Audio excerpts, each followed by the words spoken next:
Perché tout en haut du chai, on s'active. Quelques clous et de larges planches de bois qui serviront de nichoir à de célèbres noctambules. Ici, on est en train d'aménager des caissons en fait pour directement les chauves-souris pour qu'elles puissent avoir un gîte et en fait se poser, se reproduire et en fait qu'elles s'installent autour de l'exploitation. Nous sommes ici chez Thierry, viticulteur de père en fils, grand amoureux des chiroptères. Déjà quand j'étais enfant, parce qu'il y en avait toujours, je trouvais que c'est des petites bêtes qui sont mignonnes.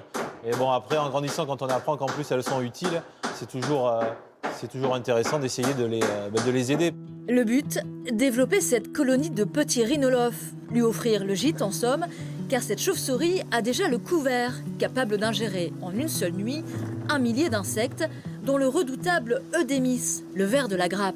Les baies étaient couvertes de petits vers, donc c'est impropre, quoi. On peut pas vinifier et espérer faire un bon produit avec une base qui est malsaine, quoi. Depuis 4 ans maintenant, une quarantaine de viticulteurs de Duras et de Montbazillac tentent de faire revenir la chauve-souris dans leurs vignes. Des nichoirs ont fleuri un peu partout, avec un certain succès. Mais il faut encore aller plus loin. On ne va pas éradiquer l'eudémis avec les chauves-souris. Par contre, on va avoir un impact significatif. Et ce qu'il faut garder en tête, c'est que si on favorise la replantation de haies, on va aussi favoriser tout un cortège de prédateurs autres, comme les oiseaux, des insectes qui seront présents. Mal aimée, crainte et méconnue, voici la chauve-souris à présent courtisée, à condition cependant qu'elle conserve son appétit légendaire.